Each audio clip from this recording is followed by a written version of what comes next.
Yo guys, and welcome back to another fun-filled episode of No Nonsense Know-How. This one continuing on the 1988 Chevy C30 Wrecker that we rescued from the bowels over in Garfield, New Jersey. I thank you guys a ton for all the feedback in the first video, and a lot of you said this wasn't a square body truck since they stopped in 1987, but that was just the half tons. They made the square body until 1991 for the heavier duty versions and the military versions. I think we'll start with getting some new front hoops on her since these are the wrong size, very dry rotted, and don't hold air.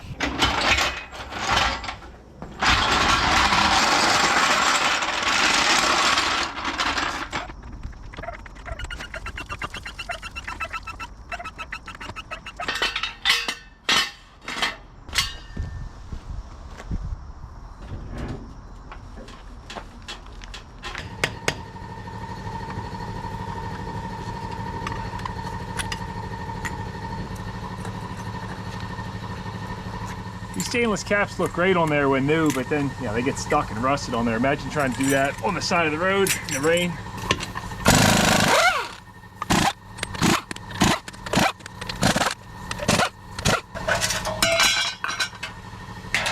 Made in China. See the tread separating a bunch too on these things. Really bad.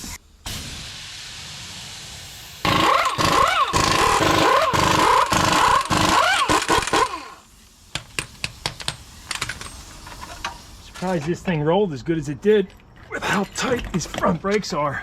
Probably just the caliper a little tight, but just hose them down and try to push that piston in a touch, see if it's what the scoop is. Definitely needs front brakes, you know, I mean, no doubt about that. These might be good enough for cruising around the block. See if we get any budge out of these pistons. Oh no, they're pretty tight. And it's not the caliper in the bracket. See, that moves just fine.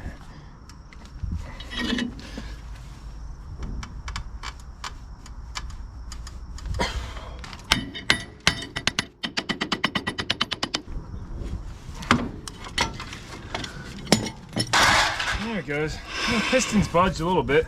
We could definitely refurbish those. Let's check the other side.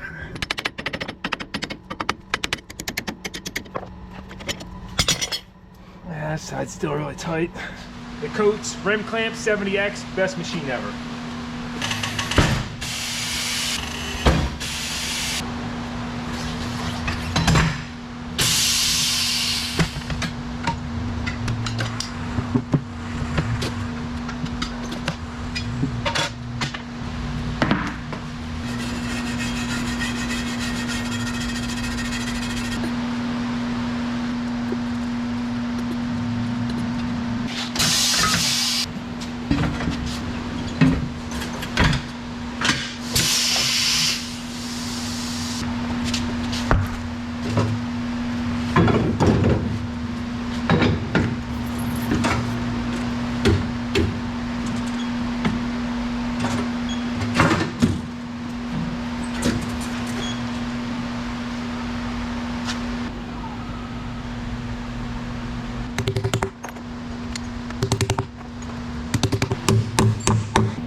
Next on the list is fixing the front brake line that blew out.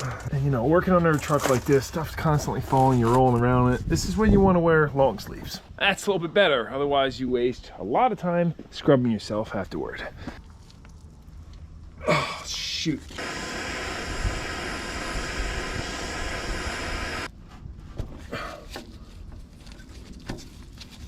Yahtzee. I'll probably catch some hate for doing this, but I'm going to replace this line only right to where it's in excellent condition. It's coated with grease all the way up to where it meets the brake hose. And we're going to be putting brake hoses on this at some point if we keep it anyway. So for now, it's just a quick patch. Now, the best brake line is this Cupro nickel stuff. Can't use copper like that, but I'll just use some steel lines for now since it's, you know, not a big deal. And we could even reuse the old flare nut. You just cut it off with a cutting wheel and that's going to work fine. slide that on here, flare it up. This hydraulic flaring tool by Master Cool is really sweet, makes a nice flare, super easy to get into tight locations.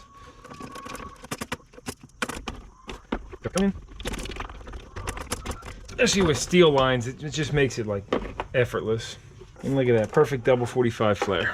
I always like to coat the line with silicone brake grease and threads of this, slide that over, that way it'll come back off in the future too. Give that a little 90-degree bend. Should have some unions in my old work toolbox.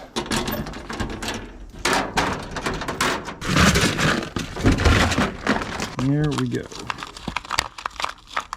If we're being straight, guys, it almost would have been easier to just replace the whole line, even though there's no rust on that section that goes to the brake hose. But I did want to take this opportunity to show you guys how great this tool is for getting in it. So I'm going to put a flare on this piece here, and a normal flare, the older style, you have a real tough time trying to make flares on the vehicle. That's where this tool really shines. I mean, look at that, left hand holding the camera in the right, and what a breeze to crimp that, or I'm sorry, flare that. And there's a look at the new union. While some guys might say you could have used a compression fitting, it's actually illegal in Pennsylvania to use those on brake lines, at least from what I remember when I was an inspection mechanic, unless that's changed. There's a look at the 90. However, I just went to secure the lines with the clamp, and guess what? It started leaking brake fluids. That means the other line up here must have rotted out too. And yes, it indeed did. It's the rear brake line. So we could do the same thing. I'll put another union right here where there's no rust. However, as we follow that line to the back, we see there's more rust on it, so no sense in putting the union up there if the rest of the line is shot. Only reason we did that on the front one is because the rest of the line is perfect. I should hopefully have enough 1/4-inch line to run to the back without going to a store. And remember I was showing you these nipples. If you want to reuse the old flare, just cut off the nipple and hammer it out. And that technique really comes in handy when you don't have the right fittings in stock. But if you go to slide over the new line, it won't go on. You just simply, well, you can hone that with a file or a brush, or put it in the vise and run a drill bit through it, like so. And there we go, that cleans it up enough. Well, it's not the prettiest line ever, but got the new one in place. And ran it all the way down past this factory union to right here. I put a union in because I didn't want to mess with these other clamps. You know, these are wet because I sprayed them with PB before, but everything past this union that I put in is actually in really good shape. As you can see, all those clamps and all the way back to the proportioning valve, that's even in good shape too. Didn't want to mess with that. I'll just hose her down with some surface shield, and hopefully that will prevent things in the future from rotting out. And you can see this valve's not even hooked up back here. And I can top back off the brake fluid. We really should just replace the master cylinder, or at least hone out the bore, but we're going super bare minimum for now. These bleeder nipples have been soaking in PB Blast. Let's see if we get lucky. Oh, yeah, yes, it's turning. Beautiful. We can gravity bleed these front brakes. Take these all the way out, make sure they're not blocked up. We might have a blockage in the brake hoses too. That's always a common thing. And these also get blocked up in here. You get lucky on the other side too. Yep, look at that. So, got the master cylinder bled and good flow coming out of here. However, no flow down to the calipers. Again, the number one culprit is always the brake hoses. We should really just replace these. But if you're ever in a jam and you need to free a brake hose up, the steel brackets on these, they rust on the inside and then they pinch the hose. And usually that's what happens. Let's find out if that'll get us flow. You usually just take a screwdriver and open her up a little bit, or it'll just break off the truck because it's rusted. Oh gosh, why am I trying to reuse these hoses? Dumbest thing ever. Mainly to show you guys, you know, what the scoop is. I just made a halfway cut through to weaken it so I could spread that and show you. Check it out. See how that rust is pinching the hose? And look at that, as soon as I took it off, we have good flow coming out of the brake bleeder nipple. Just gravity bleeding it. I got a tray for that. And now let that gravity bleed. And I'll do the same thing on the other side.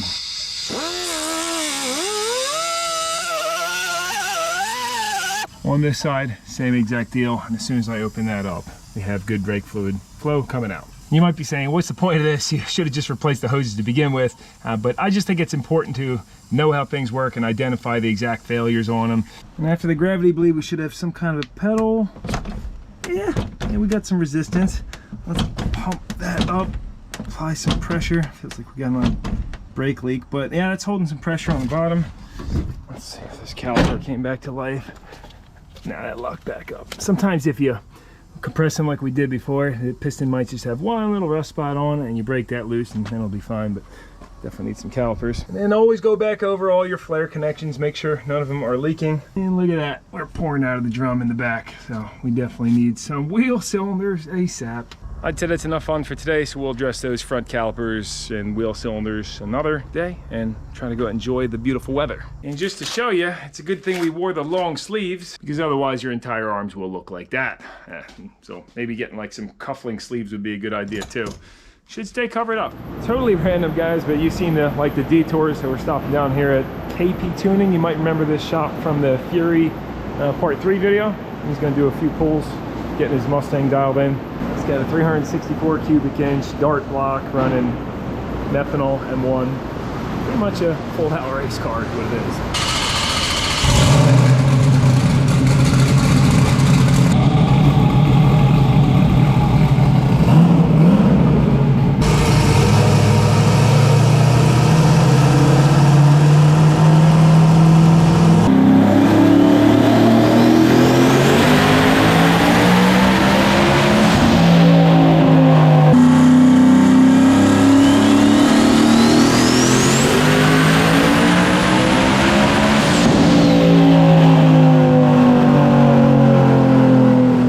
Last pull was 1424 peak horsepower. You can see it goes through a lot of spark plugs. Essentially after each dyno run, he'll pull the plugs out, read them, see what's going on, and then put a brand new set in. You can see some of these have suffered damage, pre-ignition and such. Well, it's a fine fall evening, about a month later, and ready to jump back on this. I guess we'll start with taking those tight calipers off the front. And geez, oh yeah, we had the wheel cylinders blew out on the back. So let's just dive right in.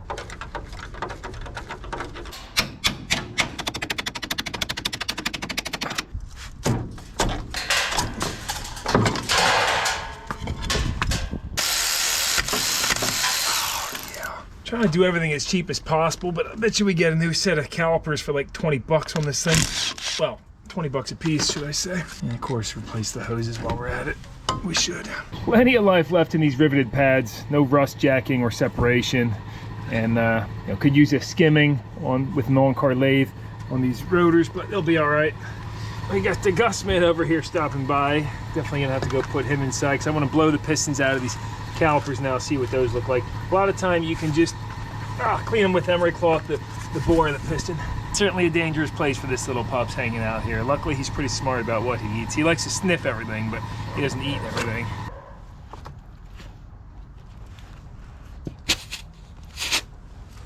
Nope, piston didn't come out because it's so tight in there. Air pressure is just not enough to make it budge. I really should have pushed it out with the brake pressure. Darn. With the hose back on, let's use hydraulic pressure to push the piston out. And now the piston's most of the way out. I pull back the dust boot, and well, a technique that I've used in the past is sometimes you could just clean the piston up, push it back in, and you're good to go. Yeah, like you see, if the pitting's not too bad, we can just take some emery cloth, clean that off. But actually, this piston's not great looking, so if we clean that, push it in, it's liable to start leaking. But hey, now we can blow that piston out. There she goes. Very dangerous, by the way. If you ever had your finger in between there, it would just absolutely destroy you. Here's a look at the only thing that seals the brake fluid. There's a little, I guess I'll call it like a wiper seal in here. Wow, I actually tore it coming out because it's so stuck in the rust in there, but that's the only thing that seals the brake fluid.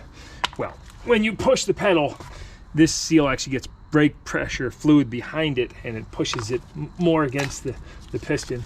And then this is just the dust seal.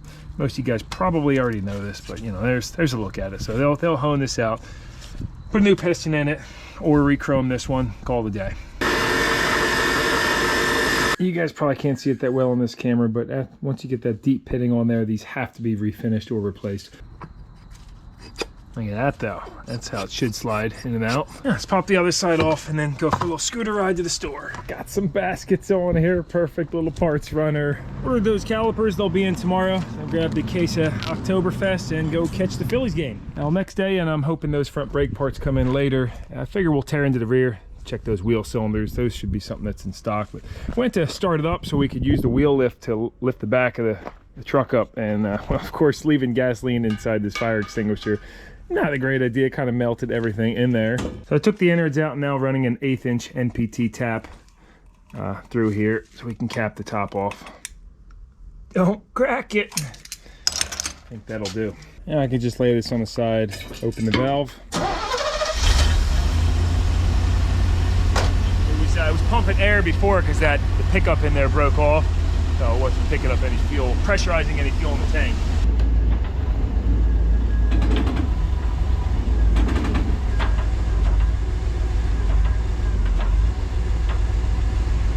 This body's made out of really heavy gauge steel, and it's not rotted through anywhere it was single sheet metal, but like this area was boxed in and it just rotted it, you know, so bad. I mean, inside of there, a bunch of salt must have got in, and that's anytime you have closed off areas, that's where it rots the worst. Thinking we should start keeping track of how much comes off of this truck. Serious weight reduction.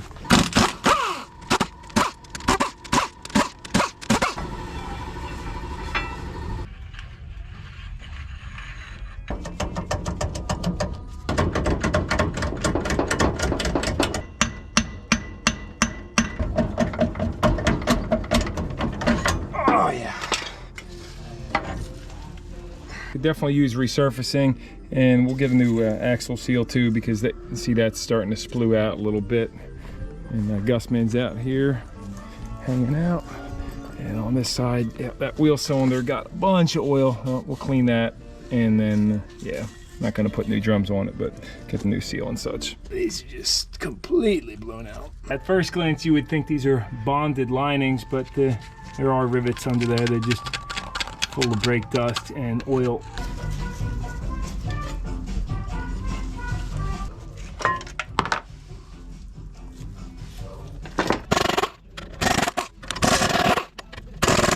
Now we can get to that brake line. Oh, come on. I mean, they're probably getting ready to rust through anyway. I'll put some Cupro nickels in.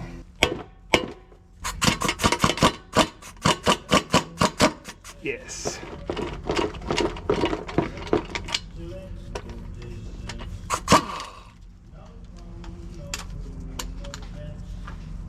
Well, these pistons weren't seized in the bore, they're just, seals are just shot, rusted bores. Well, I said I wasn't going to put any money in this truck, but it's I'm kind of going ham now. Taking a minute to order some parts. Got new master cylinder on order, marker light lenses for the front. And for the back, gonna get some new 2x4s to replace all of these because they are, you know, out in the part. We might have some lights in stock in a trailer light assortment. Yeah, don't know if I'll have enough, but I do have some 2x4s. Don't have enough of the little guys to go around, so I'll have to order. Thought about putting these bigger ones, but I mean, yeah, these are just kind of shot. The aluminum is. There it goes. Oh, I thought that was gonna just blow apart, but apparently not. Yeah, there we go. Oh boy. Took a scooter ride chasing some parts down. Look at these remanned calipers. Beautiful. Only 30 bucks a piece. Comes with hardware too. Made in USA, brake hardware kit. 3 new hoses, made in China. Couldn't find the shoes in stock, so ordered the rest, everything online, including 4 more tires for the back, which you guys know how expensive tires are. But I noticed quite a few separation spots on them and tons of plugs, and they have leaks, and it's just not really worth it for if I do anything with this. You know, having one of those treads rip off could hurt somebody on the road or hurt myself. So definitely you know, getting 4 more hoops for the back. And you really gotta love these old heavy-duty stamped steel plates. I mean, these aren't rotted out at all. Beautiful shape. While it's still daylight and decent weather, we're gonna take the Gusman out for a little run, and then gotta go shoot some clips on the Torino and give Jacob a hand with that. Then hopefully make a little bit more progress on the C30 later.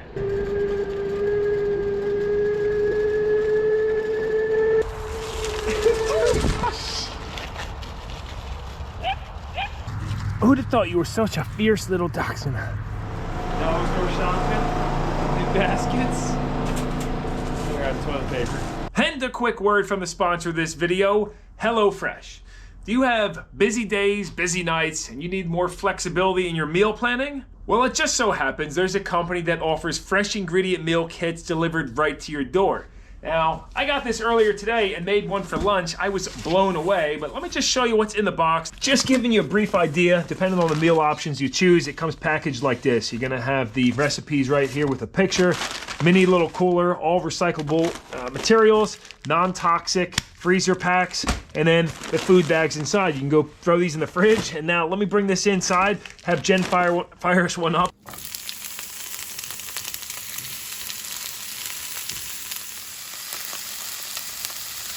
15 minutes later, here she comes. Oh my gosh. Look at that. I can't even believe that came out of the box. I guess a little bit of prep involved, but that looks delicious. So if you're looking to switch it up from those TV dinners, get something healthy yet still convenient, then go to HelloFresh.com and use code NNKH70. Get 70% off plus free shipping. And that being said, let's dive back into the video. Oh yeah, she getting all the love, do an oil change. Hopefully put the front brake hoses on tonight and the calipers, get that all done.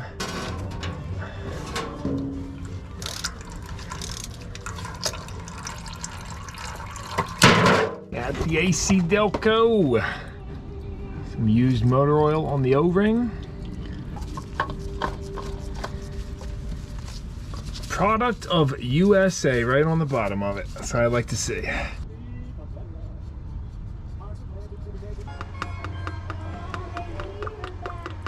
Look at that, we got oil pressure before we even started. It's a good motor, I tell you. Black gold. Well, these front brake hoses, a little tight getting to the back nut holding these on. You see it's got a threaded connection that goes through the frame. Looks just like that, so as long as you can get at it, you're all right. The passenger side's a little tighter. Remember the rust jacking on the bracket that holds the hose in place? Well, to try to avoid that, I like taking silicone brake grease. It's non-reactive. It's not going to cause the hose to deteriorate or anything like an oil could. But coat the whole bracket with that. I mean, that way it's going to prevent that road salt from getting in there and causing the rust jacking that's going to pinch off the line and give you problems in the future. I mean, I kind of just coat everything in silicone grease. Go to town with it.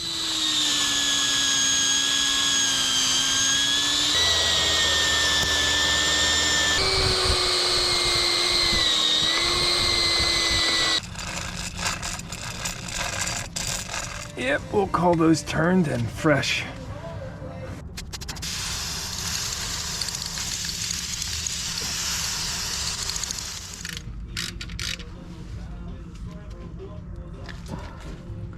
As I'm working on the passenger side, you can hear we could probably use some wheel bearings on that side, but they're still rolling fine, so we'll leave it be and address that in the future. But the front brakes are done. I greased all 22 Zerks grease fittings on the chassis. I'll get the oil change done, and yeah, this will knock out the rear brakes as soon as those come in, hopefully tomorrow or the next day. And you know, it's not coincidental that the original riveted in ball joints are on this truck and they're greasable. See, back in the day when they had all greasable suspension components, things lasted a lot longer. Nowadays, they just have lifetime lubricated U-joints and such. It's all BS, I tell you. U-joints and ball joints should have grease zerks on them. Last thing I wanted to do tonight is just cut open the old oil filter. I did grab one of these oil filter cutting rigs and make it a little bit easier. And we got the one from the El Camino on the trip. I want to see how much crud is in that since we had the problem with the cam and lifters and such. Never tried one of these. I usually just use a multi-tool or cut-off wheel, but this seems like a pretty sweet little unit. Oh, of course, it doesn't go big enough for this filter. What a piece of junk. There we go. How you like me now?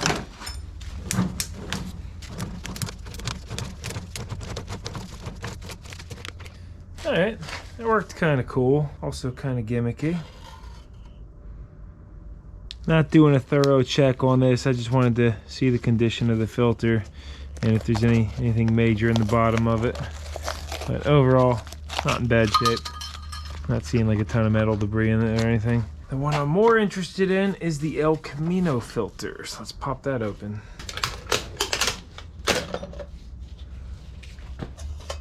This one's been draining for a while. Pretty darn clean, not a bunch of metal debris or anything crazy in it. You know, I suppose after looking at this, I could flip this around because it looks pretty symmetrical, and then I would have been able to fit the larger filter in there. Yeah, I'll do that next time. I'll do a quick spit shine on these drums. It's one thing I miss about working at the shop is having access to a lathe. Very convenient, just do it on your lunch break. My caps drawer, I grabbed these and they fit perfectly to block off those seals, prevent any dirt from getting in the bearings. Grit. Even though they say once you get oil on cast iron, it's done for, that's not true. It'd be fine. Now, oil soaked in the shoes, that's another story, because the oil, well, you'll never get that out of the brake shoes, and it'll cause them to fall apart over time too. After wire brushing all the rust, I like to come in with some sandpaper, scuff them up. And finally hose them out one more time with brake cleaner, soapy water. Yep, we'll call that good enough. And I can pop this seal out and put the new ones in. You just bump it and it tears right through. So I had separation from the steel is why these were leaking.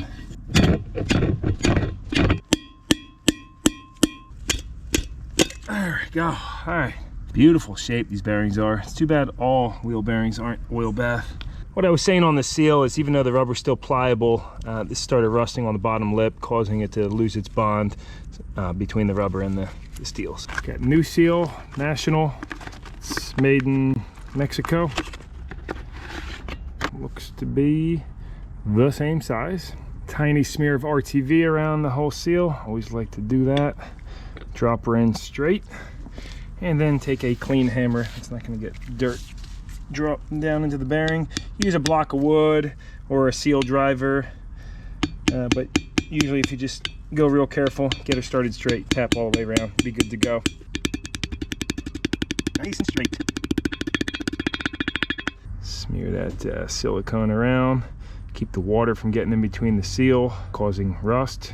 And make sure not to get any RTV on the seal itself. You gotta also grease that lip or oil it before putting these on. I was gonna show you guys driving the seal with an old bearing race. Got a bucket of these from doing bearings over the years. Or of course you could use seal drivers too. There's my largest one, the 81mm. And the old hammer does the trick just fine. I know. Why are you wasting your time? It's not gonna last. From my experience, yes it will. You hit these with a little high temp paint, you get many years of good looking drums out of it.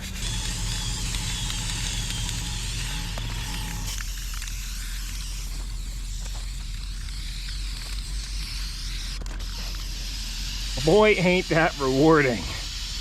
Oh yeah, nothing like painting over rust. Quick tip that I think goes without saying, but when you're putting new seals on, especially if you had leaking seals, make sure you check this for any scratches or deep pitting or grooves, because that's where, on the spindle here is where the seal rides, and if that's all crudted up, well, your seals are going to continue to leak, and these are in really bad shape. They actually sell kits, like mini sleeve kits that go over top of this to resurface it essentially.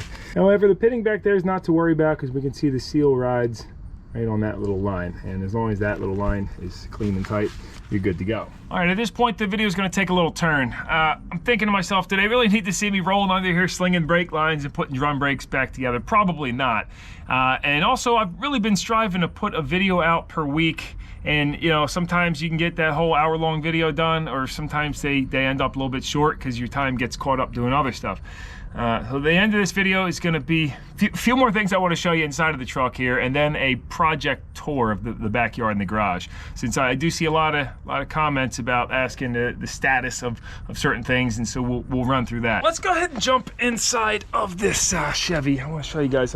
I'm still waiting on tires, a master cylinder, parking brake cable, and that's why I was kind of like, you know what, let's take a turn in this video. But I noticed we never did go behind the seat, and I popped this open. There's a whole bunch of goodies in here, so I figured you guys would like to take a glance through with me. Got an old school umbrella. Oh, it's soaking wet. I guess we have a water leak coming through the window. We've got, what are these? Tow lights, I guess. Yeah, they don't have the embers on them, but look at these old school magnetic tow lights. Probably made in USA. Heavy duty. some flares over there. They look ancient. I wonder if these puppies still work. Oh, this one's all bloated out. Dated January 1968. Highway flare, 30-minute red. It's got these little rods that you bend out to prop her up like that. I wonder if this will still spark off. Let's find out. Yeah, it looks like it's in good shape. I guess this is the material right here. Usually got a sparker on the top, right? Oh yeah, there it is. It's like some spare cloth hanging down there. Oh, there it goes. Wow, it still works perfect. 1968 those were from. And jumping back in, I suppose that concludes the rest of the tour. I saw behind there, I was like, yeah, we never showed any of that in the video. Oh, we got a bottle of Beck's under here, some Marlboro Reds, and I forget if we showed it in the first video, but look at the floors in this. This is a roadside. And they're like gaping rust hole underneath. It's like, why am I even wasting my time with this truck? I mean, the main reason is because the frame is super clean on it. Well, we will get her turned again. And now we'll do the backyard run through with project status update, whatever. Other quick note on these shirts, I mentioned this in the live stream too, but I took those off because Teespring shirts were just garbage. They weren't holding up. Found a guy, Hook Grip is his company name, down in Cherry Hill, doing top-notch quality work, and I've been beating the heck out of this one, washing it several times. It's been holding up. So if you bought one of these shirts in the past and it fell apart on you after a few washes, then I'd love to send you another one free of charge, either on the front or back. Just shoot me an email with a picture of it and your receipt, and I'll get that taken care of. So I think I showed this in another video, but the Africa Twin status, people are always, oh, what are you doing with the Twin? Well, I ride it all the time, and the new place I'm storing it is right here. I ran like piece of pipe off of this and lean it out. Well, it's bolted down onto the deck railing, and so with a tarp wrapped around it, and you can actually spin this and pull it out. It's under a fair bit of resistance, but that way, as this tarp gets dried, rotted over time, you can pull out another section and not have to replace the whole thing. But yeah, I just keep it kind of like bungeed, or I got a ratchet strap down on the bottom holding the two ends together, and this keeps it out of the elements, but yet still really convenient that you don't have to shuffle through stuff in the backyard. You can hop right out of the outside shower, get on the bike, and go for a spin. Yeah, nothing really in the garage, no project updates, besides it's just a darn wreck in here, and the organization has gotten out of control. You know, the parts room is like, it just started piling up and piling up, because I need to get another place to be able to organize everything a little bit better. These are the drums for the Chevelle. These are freshly cut and painted. I bet you they're rusting now, but see, this is many months ago, and see that paint's holding on real good. Yeah, I refinished those back when I was at the shop.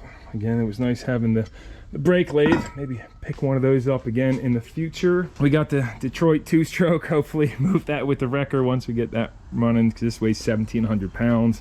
Old Johnson 8-horse that we hope to do some, I don't know, do something with it in the future. And this is just kind of like a junk area. I was doing a clean out, and they were scrapping all this stuff, so I said, well, heck, I'm keeping this heavy duty table. Again, one of those things where when we get a bigger property, it's still going. Let's see how long it goes.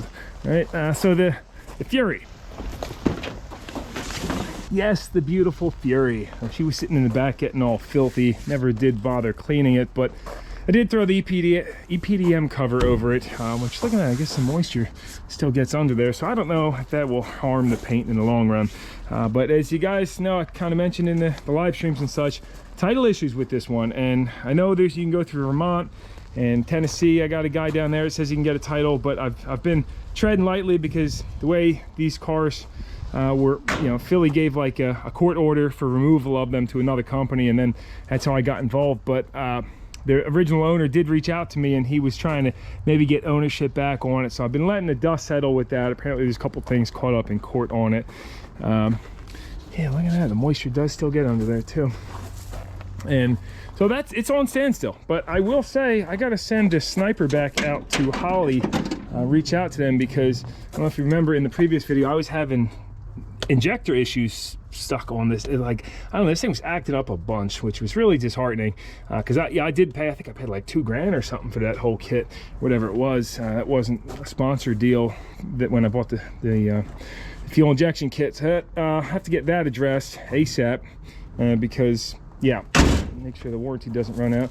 This did end up going out, by the way, once it hit the ballooned outside, which is good because it's getting pretty darn stinky anyway. That's the status update on the Fury, and then we'll just run through here. A lot of people ask why 2 tractors. Well, I used to run a kind of a down low rental or lending business, and always was doing a ton of jobs with these and also lending them out to people who had jobs.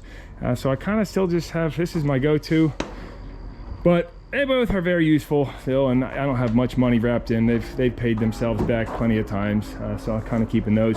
Rhino 660, you know, most people don't really care about the UTV content. I don't think that much, so that's more so just having a good time on it. The airboat, haven't done much besides just taking it out and having a blast. We used this boat a ton this summer. Still might take it out tomorrow or the next day if I can get the darn wrecker out of the way. It's just really a blast.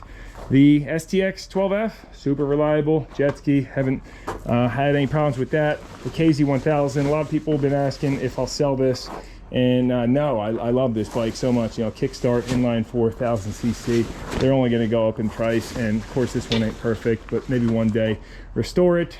So the work toolbox, as I mentioned, I am doing YouTube stuff full time now. So my work toolbox is in here on pieces of wood, and that was a pain in the butt to move with the car trailer. Had to be real careful because, well, heck, even if it knocked over where it is right now, it would end up taking this whole wall out and knocking the entire building down. The lean-to I built on this was, so when they built this building, they made some errors. They used the wrong braces here, and had some truss sagging. They were sagging in the middle by about like 1 inch. Without even a snow load on them. And so I showed that to the company, and they were like, you know, we'll just send our crew out, put a whole new brand new building. I'm like, really? You're gonna replace the entire building? Yeah, no problem. So they left all the old materials, and that's why I was able to use that with some pallet racking to build this hoarding pile extension, and I have a bunch more steel left over from that too. Superjet stand up, never sell that. These are awesome, fun, reliable machines. Definitely another video coming on the Dauntless Death Trap Jeep. Was the best name I came up with, but you can see she does have a roof now, a piece of aluminum just to keep things dry in there. And this is just, I've been trying to get a company to send me some tires maybe, because it certainly needs that. And then we'll tag team the brakes and the brake lines and all the other rusted crud. Bass dumpster, covered that up for the season, for the winter here, and definitely, I don't know, I'm gonna do something with that. I had it up for 1,500 bucks. The bees are doing great. They are all set for winter, and haven't taken their honey. I didn't even put the honey super on this year because I had the bees had absconded, and luckily they ended up coming back. So, you know, you see right now they're being very peaceful and chill, not bothering me. They're just trying to get work done. This car cover, not hugely impressed with it so far, but it has been holding up. And you know, this was a company sent this to me. We did a review video on the other channel, but you see she's getting a little stained on there, so this will probably turn real dark. But I don't know how it's gonna do with the snow load. And of course underneath, let's just fold this up. Oh my gosh, look how much water gets on the inside of this. Wow, the condensation. Well, underneath is the Chevelle, which is same title issue as the Fury. Now, I bet you the reason there's so much water like that is it's probably going to cause this car to rot more than it already is. There's no vapor barrier on the ground, so I should probably get under here at some point and put like a layer of plastic. I mean, even just look at the mildew growing.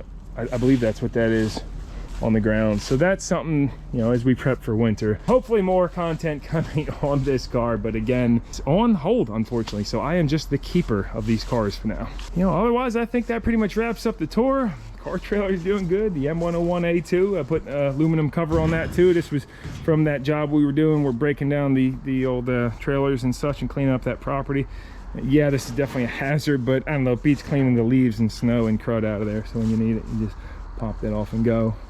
And the 6 chickens are doing great. They for some reason stopped laying as much, but I just got the eggs today and dropped some ping pong balls in here, as you guys mentioned that actually in the comments, and we took your advice to see if that helps them induce a little bit more laying. Did just clean the coop today as well, nice and fresh. for the girls. And you know, there's vehicles that didn't even make the update list, like the Ram, the El Camino. Kind of told you guys a story with that. Jen's thinking about keeping it used as a truck, so that's really on hold for now, unless somebody offers me, I don't know, I'd love to get $5 for it, would be sweet, but not sure what it's worth. So if one of you are interested, feel free to shoot me an email with an offer. The Submarine Tundra still going strong after being sunken in Delaware, and the ambulance is sitting over at a storage yard. That one's still kind of on hold too, because I've been looking up other ambulances trying to score something manual trans, which is not going to happen, but four-wheel drive ambulances, I've been checking them out. So before I dump all the time and money into that one, just want to make sure she's the one. I don't know. You guys know what I'm saying, I'm sure. Hopefully that answers some of the questions that you know, I've been seeing in the comments. If you're still sticking around, thank you very much for that. Another idea that popped in my head is we were thinking about trying to get down to Florida for the Freedom Factory, 2.4 hours of La Mullets, not to compete or anything, but just to go down there, support Cletus and buy some tickets, check out the scene. So if you guys are down there, I will update in the stories if we end up going, kind of trying to find a vehicle, maybe fly into Atlanta or something, buy a car and drive it down. I don't know. So just an idea. If you guys are going to be down there, let me know, and that would probably be even more motivation. Would love to meet some of you. Thanks so much for watching, guys. No nonsense, know how. There's the Gus man taking a nap at the back door. Big yawns. Yeah, you look bored. I'm gonna go take you out for a run, huh?